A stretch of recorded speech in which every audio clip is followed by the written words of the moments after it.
y derechos, pero serán más moderadas que los que paga Pemex actualmente, y trataremos a Pemex como una empresa. Las actividades de exploración y extracción ya solo pagarán el impuesto sobre la renta, etc., etc., citando a Luis Videgaray. Un mes después, todo esto resultó pura demagogia. Luego soltó otra mentira: México necesita una reforma energética y es hora de darle a Pemex un nuevo régimen fiscal. Pero el régimen fiscal que tiene el dictamen que hoy discutimos de la Ley de Ingresos sobre Hidrocarburos tiene más gravámenes a Pemex, una relación más irracional con el fisco federal, un absurdo régimen de derechos casi igual al actual, agravado ahora con un impuesto sobre la renta, superagravado con un dividendo estatal y, para colmo, un nuevo derecho a la exploración y un nuevo impuesto a la actividad de explotación y extracción de hidrocarburos. Hagamos cuentas.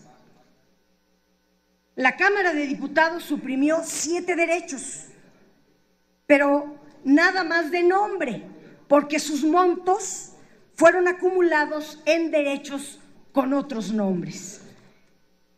Aquí está la tabla donde está el total de ingresos por ventas de 2013, 1.250.772. Vienen los gastos de operación, la depreciación y amortización, los beneficios para los empleados, y queda un remanente de operación de 842.205 millones de pesos. Y luego viene el pago de derechos. Este es el cambio que hizo la Cámara de Diputados, que borra 7 derechos, los borra en nombre, no en su monto. Están borrados, pero viene acá por utilidad compartida 606.086 millones de pesos, y de extracción de hidrocarburos 146.926 millones. ¿Cuál es, en conclusión? Que en 2013 perdió 14.774 mil millones, y con el nuevo ganaría 89.194 millones de pesos. Sí, y solo si no hubiera las otras leyes que le ponen más cargas fiscales. Y le agregan un impuesto sobre la renta ya para el año fiscal siguiente de 26.758 millones y un dividendo estatal de 141.301 millones de pesos. ¿Cuál es la gran conclusión? De que en 2013, con el esquema vigente, Pemex pierde 14.774 millones de pesos, sin contar la inversión, y que con lo que se propone en esta Ley de Ingresos sobre Hidrocarburos pierde 78.865 millones de pesos. Agréguenle el nuevo derecho de exploración que viene en el artículo 45 de esta ley. Agréguenle un nuevo impuesto de exploración y extracción que viene en el artículo 55 de esta ley. Aquí no están sumados, pero hay un engaño mayor, mayúsculo. Este cambio que hizo la Cámara de Diputados a los artículos 39, que en el Ejecutivo tenía de 68% el derecho de utilidad compartida, y que la Cámara disminuyó a 65% este artículo 39, comparado con la deducción que ayuda a Pemex, porque en la del Ejecutivo, el artículo 41 y 42, que es la deducción de costos, era por 11.785%, y en la modificación que hace la Cámara aumenta a 12.500%, lo cual ayuda porque entre más deduzca Pemex, más ingresos podría tener. Pero ¿saben qué? Esto aplica hasta el 2019, de acuerdo al segundo transitorio. No aplicará en todo este sexenio. Ya verá el nuevo presidente, sea quien sea, a ver cómo se las arregla. Pero de momento le están cargando una aparente desaparición de nombre de varios derechos, pero los montos se agrupan en otros nuevos nombres, pero que paga derechos.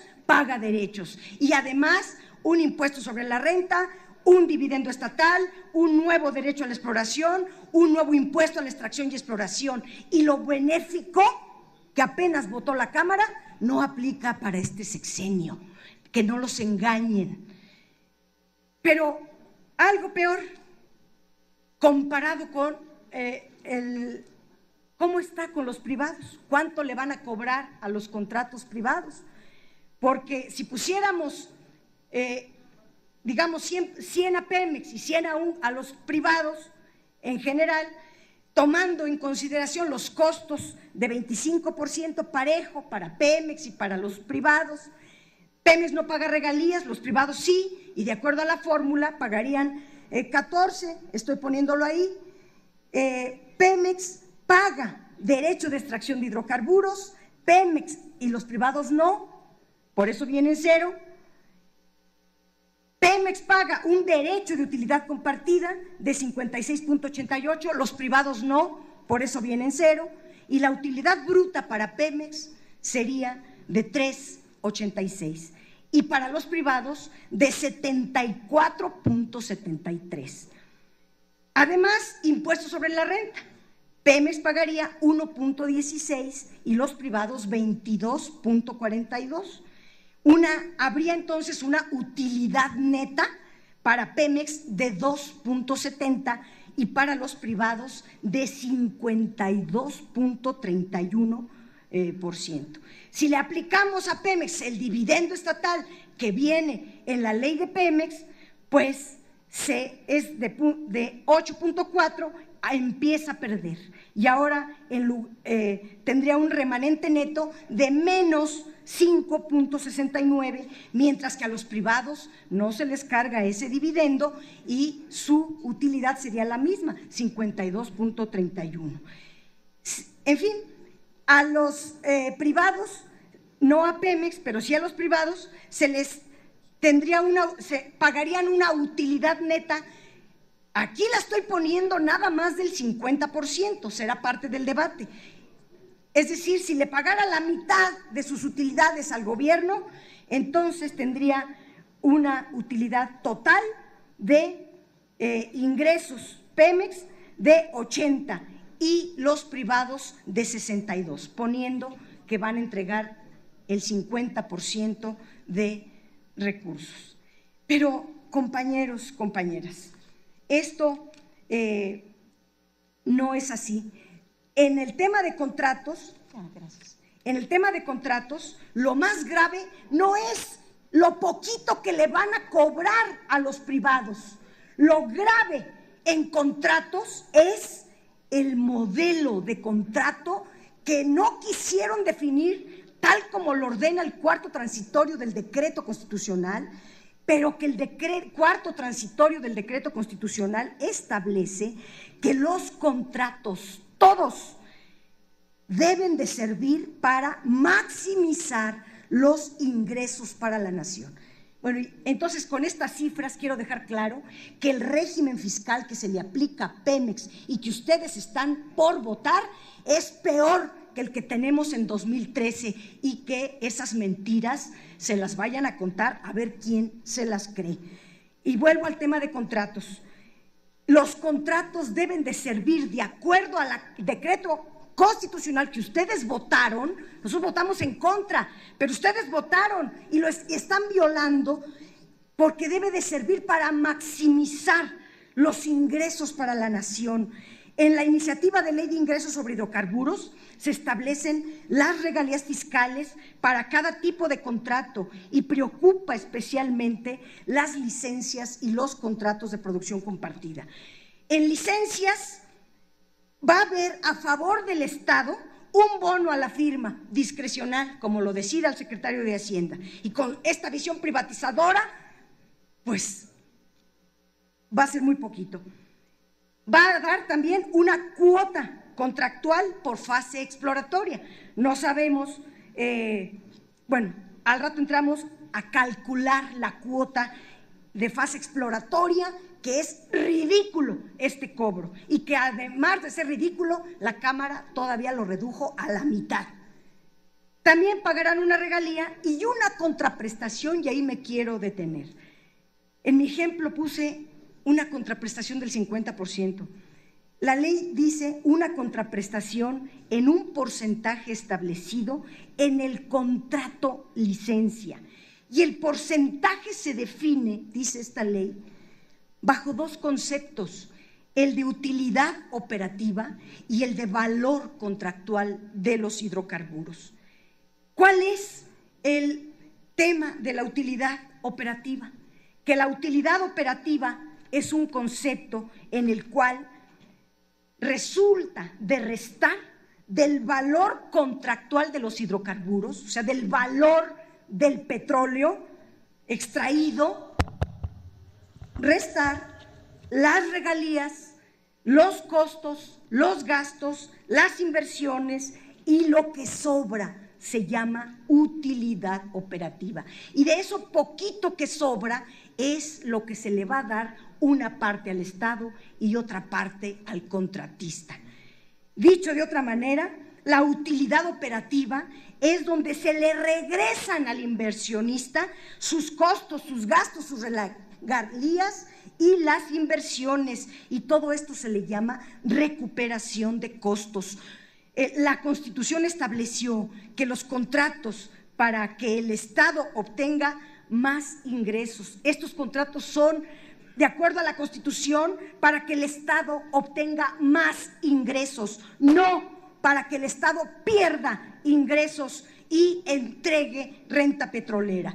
Lo que resultó en las leyes secundarias es al revés de lo ordenado. El otro concepto es a favor del contratista y del licenciatario. ¿Qué va a recibir el licenciatario? Eso es lo que va a recibir el gobierno, es un bono, la cuota, la regalía y la contraprestación. Y hay un enorme riesgo, senadoras, senadores, en este rubro de que la contraprestación se pague conforme a una utilidad operativa que ya va a ser muy pequeña, porque los costos, los gastos, las inversiones las van a inflar, y entre más lo inflen, para ellos mejor, les conviene más ganar vía devolución de costos, porque entre más chiquita sea la utilidad operativa, esa es la base gravable sobre la cual pagarían el único impuesto, que sería el impuesto sobre la renta. A favor del contratista sería la transmisión onerosa de los hidrocarburos extraídos, o sea, el contratista se queda con los hidrocarburos que extraiga, lo que convierte a este tipo de contratos en verdaderas concesiones, lo cual es violatorio del 27 constitucional. Es decir, la renta petrolera recibe a boca de pozo el petróleo y el contratista, paga al Estado las 4 prestaciones y se queda con el remanente de la producción, se queda con el petróleo. Ahora el petróleo es la renta petrolera y solo ahora el petróleo es de México y constituye nuestra renta petrolera y solo paga 4 conceptos al Estado. Ahora el privado, ahora está el mundo al revés. Ahora el privado recibe el petróleo y le paga una bicoca al Estado. Eso es una concesión y está prohibida en la Constitución. Se está transfiriendo renta petrolera y transferir renta petrolera no lo permite el 27 constitucional. Las licencias, tal como vienen en la Ley de Ingresos de Hidrocarburos, son verdaderas concesiones. Sigo a contratos de producción compartida. En los contratos de producción compartida se establecen contraprestaciones a favor del Estado, una cuota contractual de fase exploratoria, una regalía y una contraprestación que será un porcentaje otra vez de utilidad operativa. No podemos aceptar que sea bajo estas circunstancias, porque la utilidad operativa es la devolución, el reembolso de todo lo que ponen. Me están emocionando en el tiempo, voy a terminar rápido. A favor del contratista, recibe la recuperación de sus costos, los gastos, las inversiones y recibe en especie, es decir, en petróleo, el remanente de la utilidad operativa, es decir, se queda con una parte de los hidrocarburos extraídos. Los contratos de utilidad compartida también están basados en un remanente de utilidad operativa. Hacemos un llamado a la responsabilidad con el país, a que no estén entregando renta petrolera, regalándola a los privados a través de la fórmula que viene establecida en esta ley de ingresos sobre hidrocarburos. La verdadera naturaleza de los contratos, tal y como están planteados en esta ley, son concesiones. No se limitan a recibir una ganancia razonable, sino van mucho más allá. Es decir, se les está transfiriendo renta petrolera y al transferirles la renta petrolera, los contratos son realmente concesiones y resultan violatorios del 27 constitucional. Agradecemos la participación de la senadora Padierna y le pedimos al senador Gerardo Sánchez si pudiera hacer uso de la voz a favor del dictamen.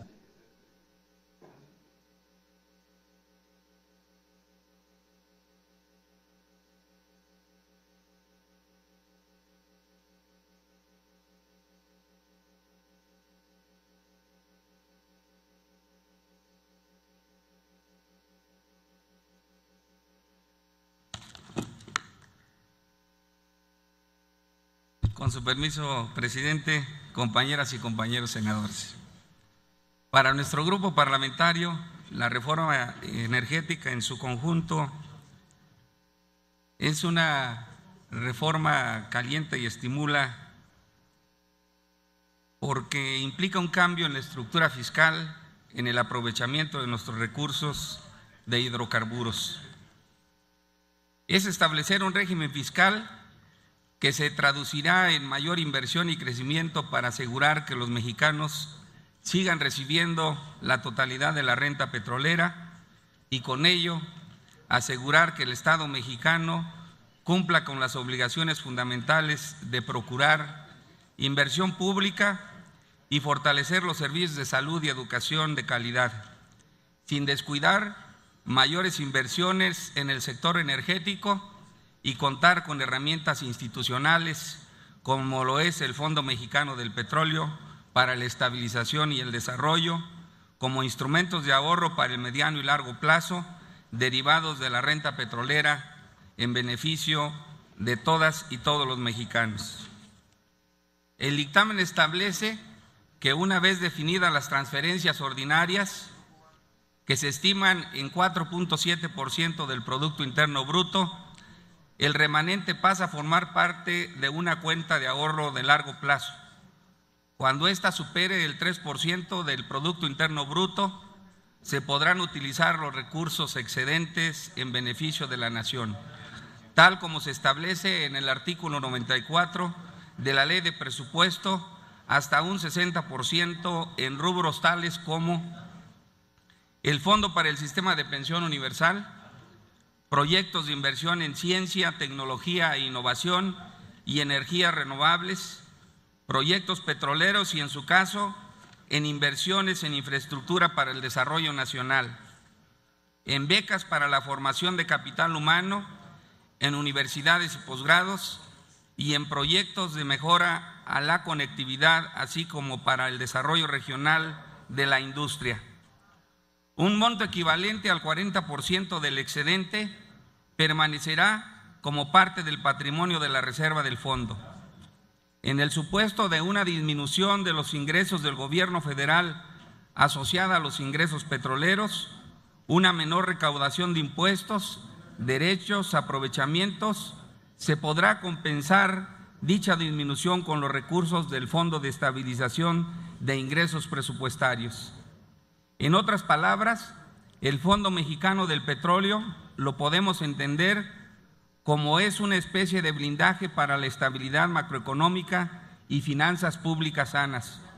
Por otra parte, el título cuarto de la Ley de Ingresos sobre Hidrocarburos se establece el impuesto por la actividad de exploración y extracción de hidrocarburos, el pago del cual estarán obligados tanto asignatarios como contratistas y será proporcional al área del terreno donde se realicen las actividades.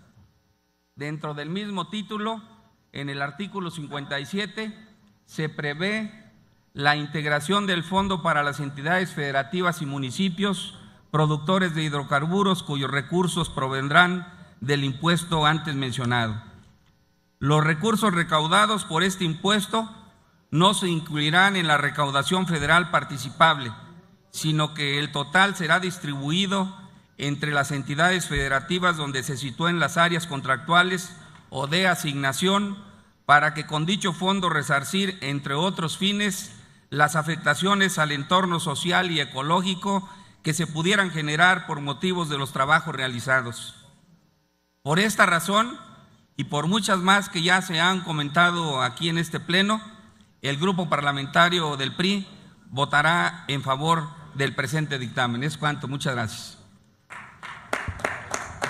Agradecemos la participación del senador Gerardo Sánchez y le pedimos al senador Mario Delgado pudiera tener la gentileza de hacer uso de la tribuna.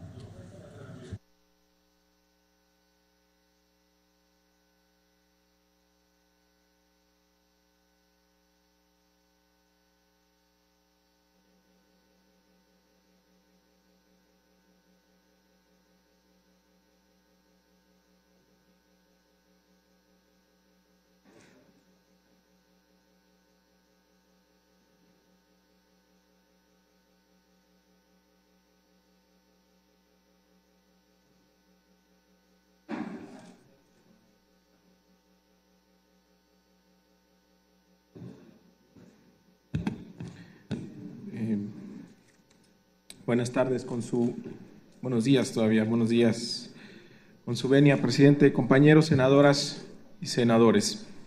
Bueno, llegamos por fin a las leyes que van a fijar las reglas fiscales o los ingresos que va a tener el Estado.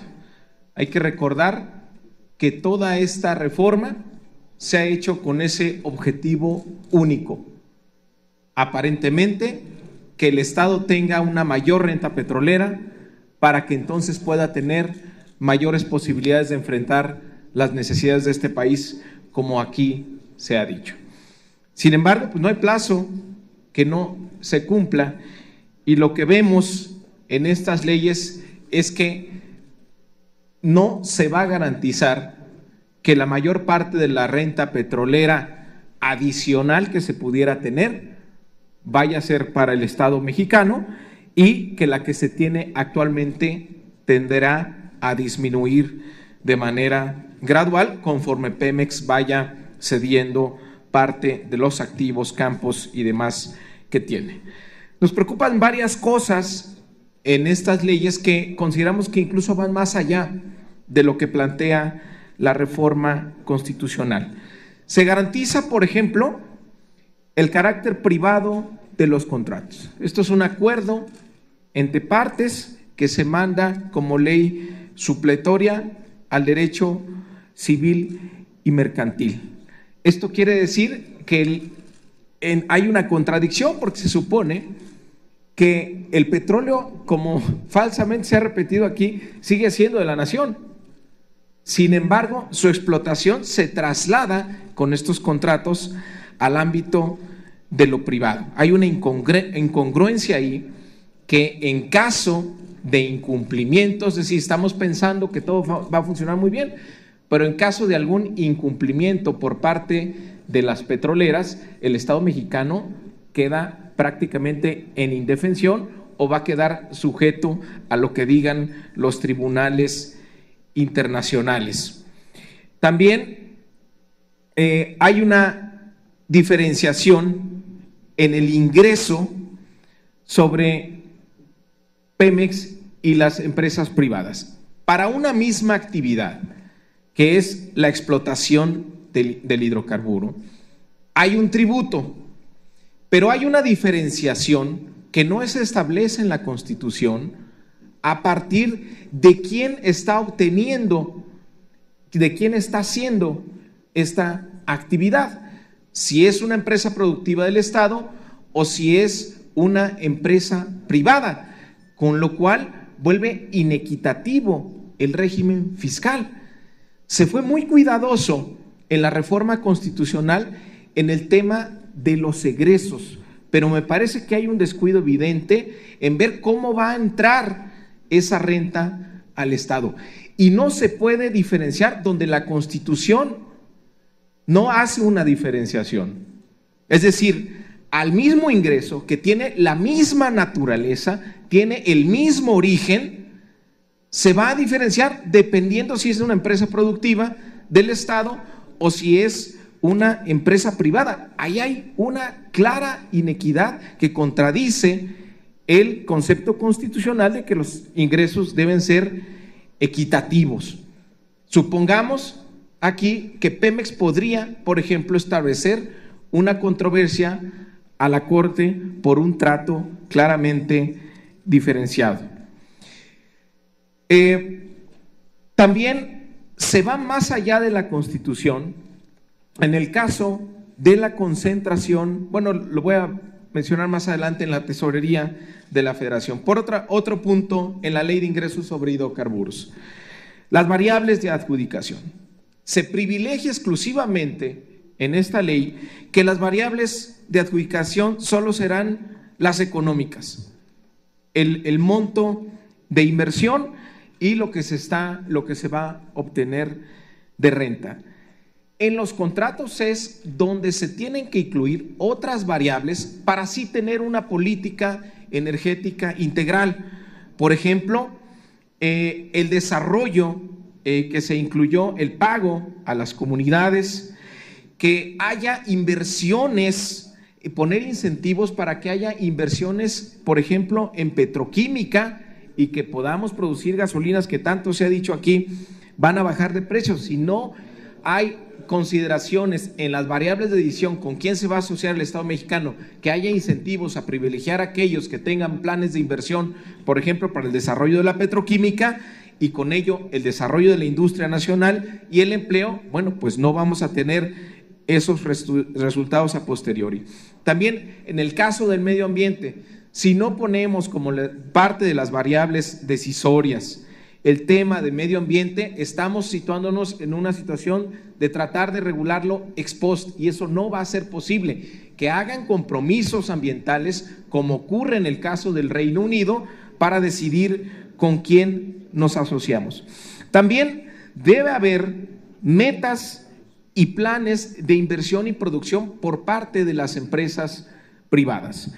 Una de las mayores vulnerabilidades que ofrece esta reforma es que desde el texto constitucional se garantizó a las empresas privadas que una vez que tienen su contrato y calculando el valor potencial del recurso que van a explorar, lo pueden incorporar a sus balances, lo pueden incorporar a sus activos. Se dice, bueno, es que va a seguir siendo parte, tienen que poner una nota al pie que diga que el petróleo sigue siendo parte de México, pero ellos al ponerlo en sus balances, ellos lo van a capitalizar, va a aumentar el valor de sus empresas, van a apalancarse en los mercados financieros internacionales y van a ir decidiendo conforme sus prioridades como empresa global. Es decir, si tienen algún proyecto más atractivo en algún otro sector del mundo, van a utilizar el financiamiento que les da el contrato mexicano para desarrollar sus prioridades como empresa global. Es lo mismo que sucede en el caso de los bancos. En el caso de los bancos, las decisiones o no de darle crédito al sector productivo mexicano depende de las prioridades globales, como en el caso de la crisis de 2010, donde buena parte de las utilidades del sector financiero mexicano fueron destinados a sus casas matrices para mejorar sus balances. Aquí va a ser lo mismo, si no hay compromisos de desarrollo de metas, inversión y producción, lo que estamos exponiendo es que una vez que se tienen estos contratos y que se apalanquen en los mercados financieros internacionales, porque pueden contabilizar sus reservas como activos de sus empresas, pues no llegue finalmente la inversión, o cuando menos no llegue en el corto plazo. Entonces, las variables de adjudicación tienen que ir más allá de las variables económicas. Hay que incluir algunas otras que sí nos permita desarrollar el sector desde otro punto de vista. En el caso de las contraprestaciones que se están planteando, hay una regalía promedio del 14-15%. En el esquema de regalías es la única variable que va a dar certeza en términos de renta. Todas las demás variables son discrecionales, el bono a la firma o la contraprestación que se va a fijar dependiendo del valor del contractual de los hidrocarburos. Pero ¿por qué suponemos que esa parte que queda discrecional vamos a tener la suficiente fuerza como Estado para garantizar un buen acuerdo con las compañías petroleras internacionales? Me parece que la única variable que nos puede dar certezas es la de regalías. Si vemos algún comparativo internacional, en el caso, por ejemplo, de Canadá puede llegar hasta 45%, en el caso de Estados Unidos puede llegar hasta 18%, es decir, me parece que estamos muy por debajo. Creo que esta tasa de regalías podría incrementarse. Vamos a hacer una propuesta de que llegue hasta el 35% y que dependa también de la cantidad de barriles que se encuentren en ese campo petrolero, la tasa de regalías que va a pagar. Pero démosle certeza, la mayor certeza posible a la parte de la renta con la que se va a quedar el Estado mexicano. No dejemos la mayor parte a el tema de la contraprestación que se va a fijar contrato por contrato de manera discrecional por parte de la Secretaría de Hacienda. También hay otro tema importante, es el de los costos. Mientras que para Pemex están ya muy definidas las reglas a las que podrá sujetarse en términos de recuperación de costos y deducción de costos, que sí hay un avance en comparación a lo que tiene, pues se abre la puerta para que las empresas tengan la posibilidad de tener un tratamiento fiscal en este tema mucho más generoso que Pemex. En el caso de las regalías, la sensibilidad a la tasa, entre combinar la tasa de regalías y la contraprestación es muy importante. Es un escenario muy distinto, por ejemplo, si se fija una contraprestación, la que es discrecional, la que no está definida en estas leyes, si se fija del 15%, ahí más o menos la renta para el Estado mexicano sería como de 27 o 30 dólares por barril, en un escenario donde el barril está en 100 dólares. Y si esta contraprestación se fuera al 30%, esta contraprestación que se fija discrecionalmente, se incrementaría en un 30% de sus ingresos, es decir, estaríamos como en 40 dólares por barril. Pero eso es lo que va a quedar en manos de la Secretaría de Hacienda y es un mundo de diferencia. Me parece que necesitamos mayor certidumbre en las reglas fiscales que hoy se están estableciendo.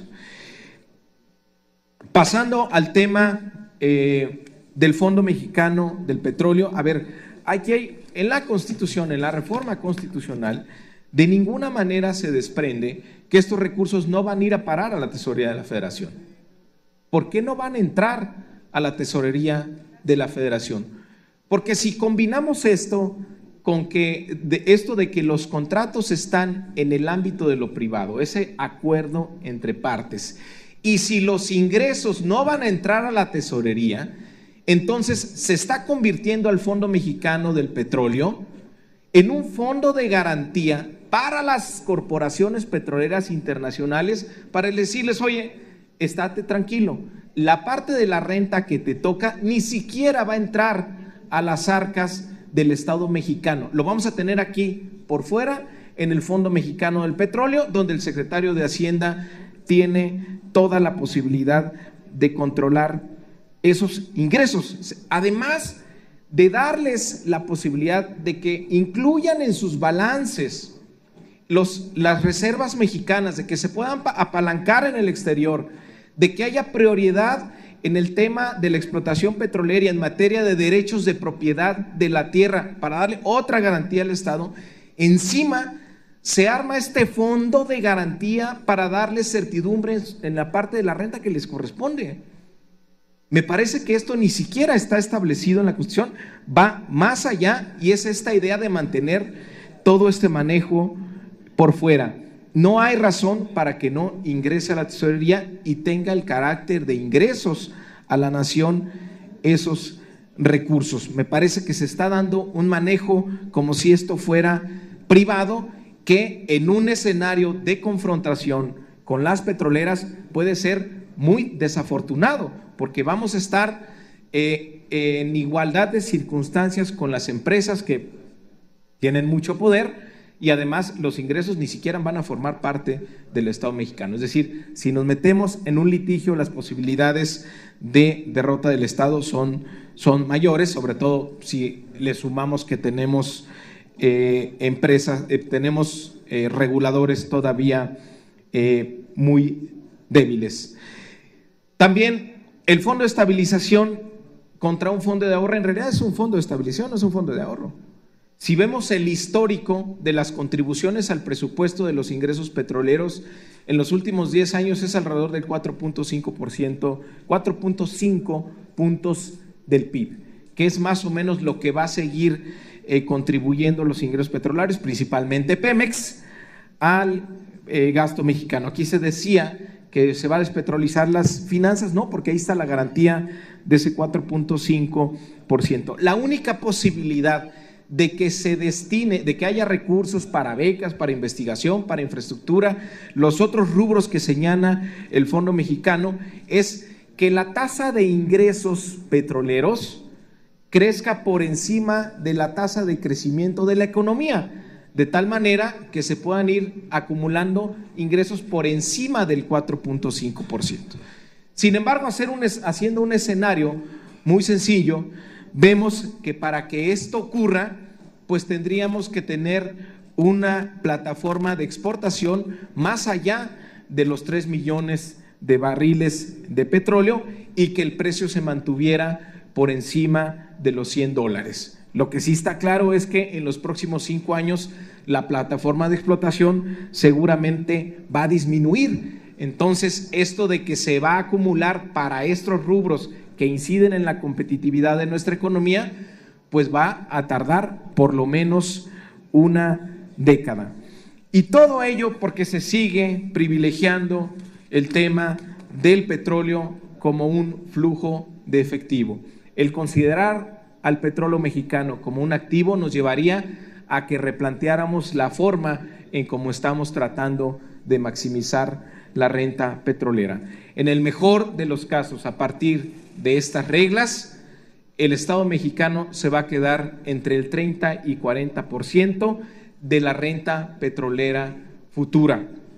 Y no garantizamos con el Fondo Mexicano que vamos a gastar más y mejor.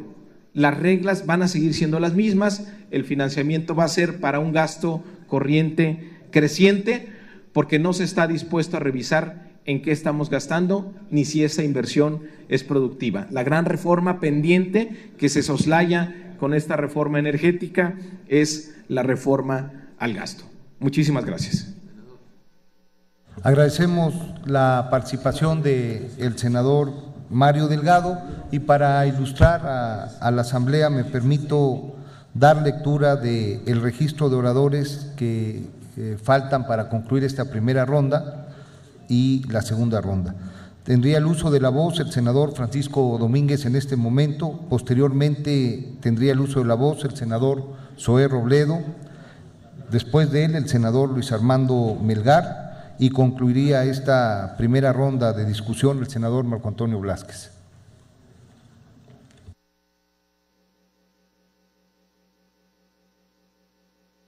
Con su permiso, senador presidente.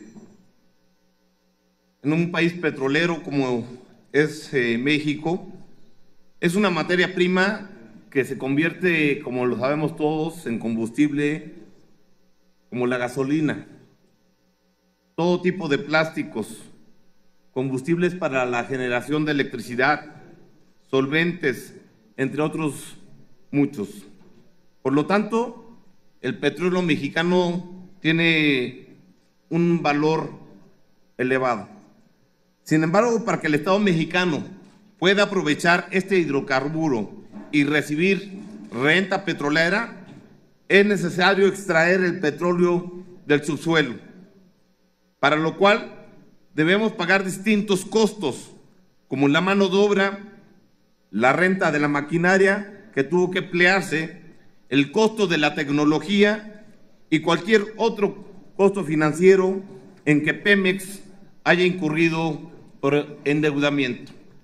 La diferencia entre el valor del petróleo y el costo de extraerlo, eso es la renta petrolera. Voy a dar un ejemplo. Si un barril de petróleo puede venderse hoy día en $100, pero el costo de Pemex para extraerlo fue de $20, entonces la renta petrolera será de $80 por cada barril. Es decir, la renta petrolera igual al valor del barril de petróleo menos el costo de extraerlo, muy simple. Es claro que si no se hubiera extraído este barril, de nada hubiera servido el petróleo y en nada se hubiera materializado el beneficio para el país que tanto lo necesita. De hecho, esta reforma energética que estamos a punto de concluir busca aumentar la renta petrolera que recibimos todos los mexicanos, la cual puede dejar claro el mismo ejemplo. Si hubiera otra compañía que pudiera extraer el petróleo, pero que pudiera tener mejor tecnología, solo cuesta $10 por barril su extracción, entonces la renta petrolera será de $90. En otras palabras, el abrir a la competencia y a la innovación tecnológica, los costos de extracción pueden bajar y con eso el Estado mexicano recibir más recursos por cada barril que se extraiga de crudo. Más aún, existen criterios de yacimientos para los que simplemente México y Pemex no tenemos tecnología para extraer ese crudo y los senadores lo sabemos. En estos casos, el Estado mexicano no tiene la capacidad de recibir, por lo mismo, ninguna renta petrolera de dichos campos, por no tener acceso a tecnologías que ya se han desarrollado en otras partes del mundo y que permiten explorar estos yacimientos. También aumentaría la renta petrolera de la nación. Pero ¿cómo asegurarnos en el Senado de la República que la reforma vaya a resultar en la mayor renta petrolera para el Estado mexicano? Por un lado, Pemex, como saben bien ustedes, va a quedarse con la mayoría de los campos donde tiene ya mucha experiencia y donde sus costos son iguales o menores a la de las compañías internacionales. También mantendrá algunos campos para los cuales ya está desarrollando en estos momentos tecnología que le pueda permitir alcanzar estándares de iguales costos. El resto de los campos se explotarán mediante contratos que se asignarán a quien entreguen el crudo al gobierno mexicano a cambio de una contraprestación, que quede claro. Para asegurar eso, se estará haciendo licitaciones públicas con plena competencia internacional, de forma que aseguremos que nadie obtenga más de lo que le toca de la renta petrolera mexicana. Este proceso competitivo, donde además podrá participar Pemex. De hecho, asegurar que no solo mantengamos la renta petrolera, sino que recibamos que se incremente. Estos procesos han sido empleados con mucho éxito en países como Brasil, Colombia, Irak, Libia y Venezuela.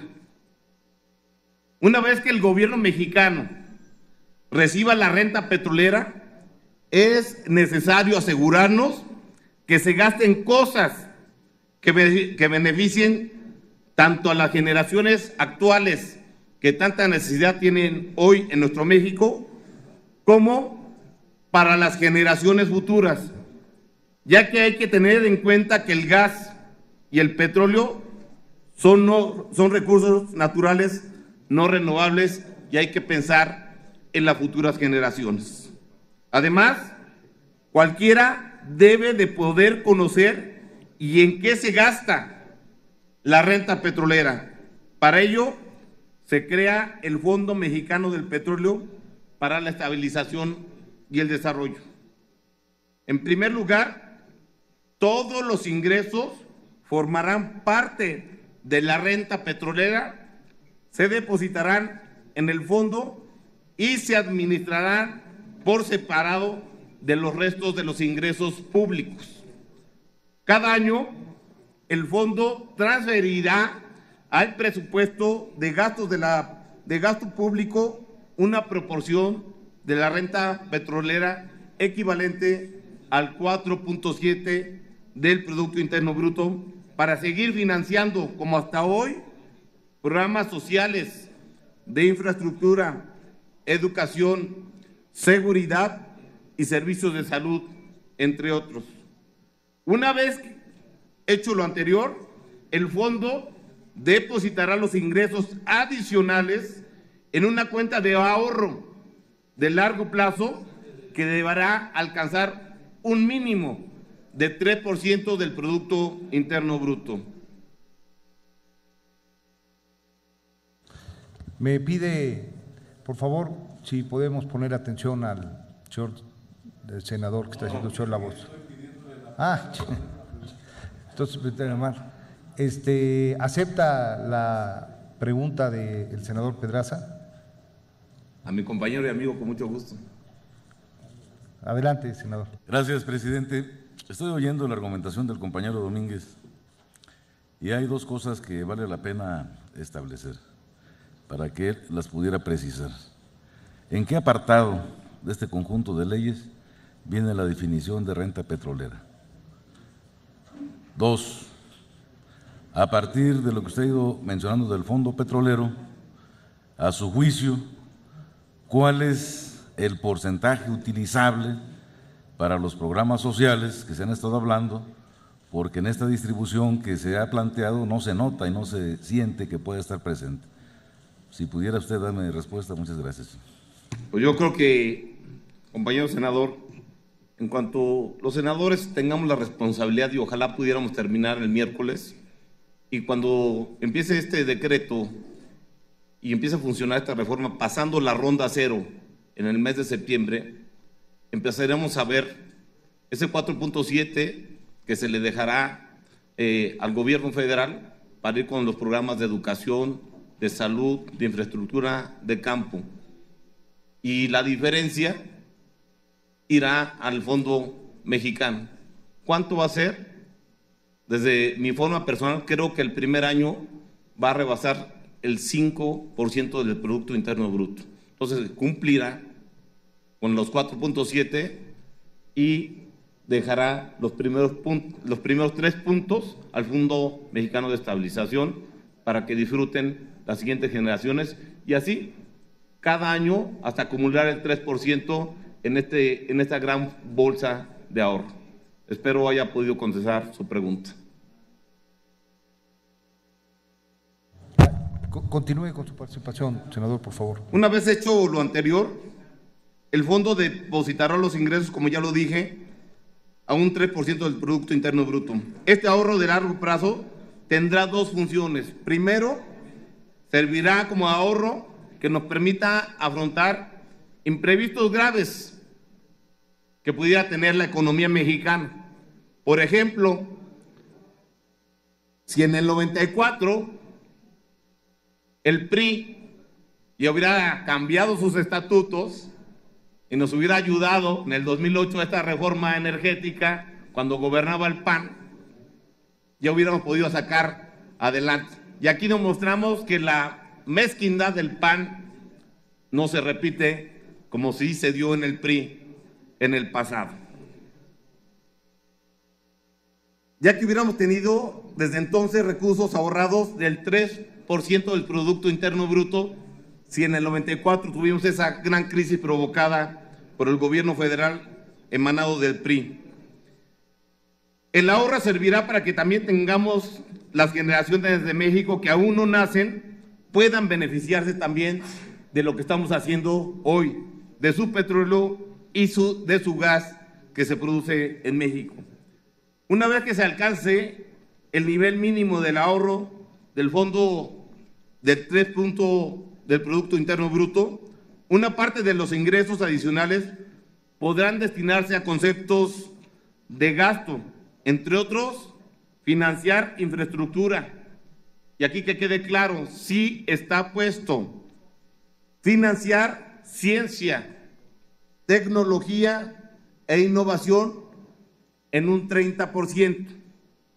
Y por primera vez que un joven puede decir, el petróleo mexicano me dio la beca para estudiar una licenciatura y un posgrado. Por fin que los mexicanos puedan decir, petróleo mexicano sí es mío y lo siento porque me está pagando mi beca. Por fin que los mexicanos puedan decir a todos aquellos trabajadores que no tengan seguro social o que no tengan ISSSTE, ese 10% del fondo mexicano puede irse a pagar a todas aquellas mujeres, hombres que han trabajado y que no tengan el seguro social, el fondo mexicano podrá pagar su pensión universal. Es cierto, y estoy totalmente de acuerdo con él. No se podrá gastar un solo peso en sueldo, en burocracia o en prestaciones de los servicios de los servidores públicos. No más corrupción en Pemex. El Fondo Mexicano del Petróleo será un órgano con completa autonomía que será administrado con total transparencia a través de un comité técnico, y en este comité técnico el gobierno federal solo tendrá 2 consejeros. El Banco de México, una institución autónoma, tendrá otro consejero y el Senado aprobará el nombramiento de otros 4 consejeros independientes. O sea, que este Senado de la República tendrá esa enorme responsabilidad, que sea transparente.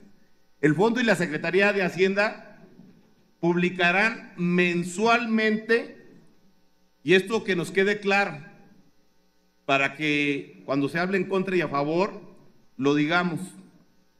Se publicará mensualmente y en una página de internet de fácil acceso y de principio de máxima difusión, toda la información que nos permita conocer las respuestas a las siguientes preguntas, y quiero precisarlas. ¿Quién tiene un contrato? ¿Cuánto gas y cuánto petróleo se produce en el área correspondiente? ¿Cuánto se le paga al contratista? ¿Cuántos ingresos recibe el Estado mexicano? ¿Cuánto dinero se transfirió al gasto público?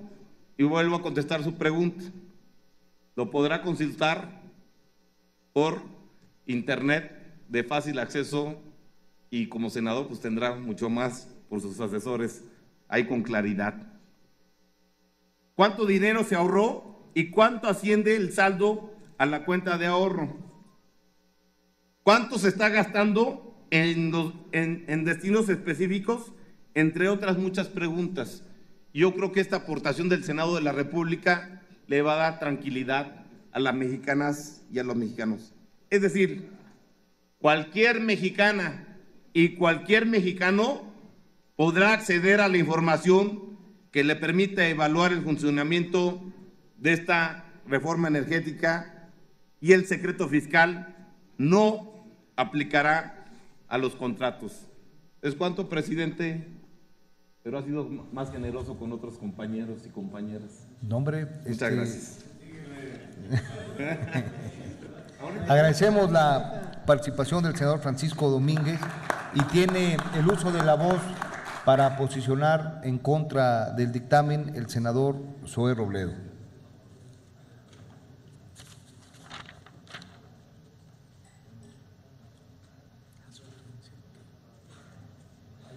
Por eso cuando se pasen de 15, aquí acordamos que sean de 10. Muchas gracias, senador presidente de la comisión. Compañeras y compañeros senadores, desde el inicio de esta discusión, tanto en comisiones como en el Pleno y en algunos medios de comunicación, yo he sido insistente en hacerles una pregunta: ¿reforma energética para qué? Yo quiero y sigo preguntándome en dónde, en la ley, no en las promesas ni en los spots, en dónde se establecen los compromisos sociales y de verdadera transformación para los mexicanos que harían, ahora sí, rendir la renta petrolera y obtener de ella beneficios para absolutamente todos los mexicanos. Y no puedo negar que ha habido intentos por responder, pero que se han quedado en eso, nada más en intentos, casi en simulacros, y que las respuestas han sido muy generales y han sido a partir de promesas que no tienen un respaldo en la ley. Promesas como la del senador Domínguez, que dice, bueno, y respeto su opinión, él cree que vamos a tener un crecimiento económico del 5%, pero eso es una promesa, eso, vaya, ojalá sea así, senador, pero si no es así, ¿qué pasa? ¿Dónde están los compromisos sociales de esta reforma energética? En los textos legales que aquí se están a punto de aprobar, no existen, no están. Han respondido muchas veces confundiendo los medios con los fines, o aún peor, hablando solo de manera retórica de los posibles beneficios o las posibles bondades derivadas si y solo si se cumplen una serie de supuestos. Hubo incluso algún compañero senador que expresó que los compromisos sociales no estaban contemplados en las leyes que habíamos discutido anteriormente y que tuvieron como Cámara de Origen el Senado de la República, justamente porque estaban en este paquete de dictámenes, porque estaban en lo que tenía que ver con egresos e ingresos de la renta petrolera y del ingreso de hidrocarburos. Y particularmente se habló, y aquí se ha seguido diciendo, que el compromiso social de la reforma está plasmado en la ley del Fondo Mexicano del Petróleo para la Estabilización y el Desarrollo. Y por eso es que hoy acudo nuevamente a esta tribuna a preguntar otra vez, ¿en esta ley es donde realmente se define el para qué de esta reforma?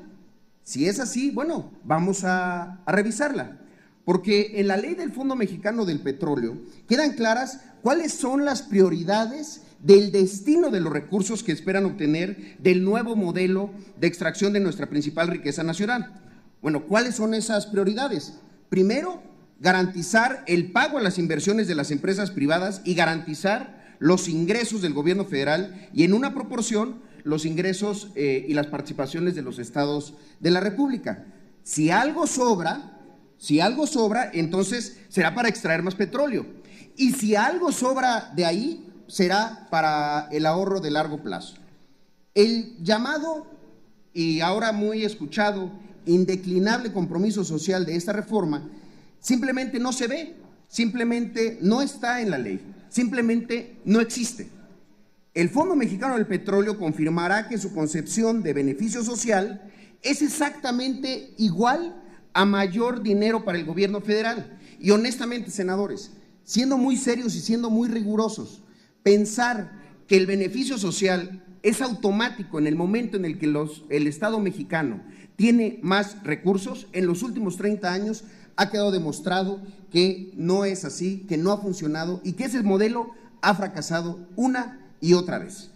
El Fondo Mexicano del Petróleo, como está en la ley, deja de lado además valiosísimas experiencias internacionales como lo son el Fondo de Noruega, el de Alaska o el de Brasil, solo para hacer algunos ejemplos, y convierte la posibilidad, como se ha mencionado aquí, de despetrolizar nuestra economía, convierte el Fondo Mexicano en una sucursal del sistema de administración tributaria sin un sentido social prioritario.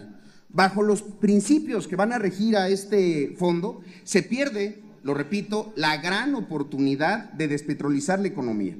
El gobierno federal continúa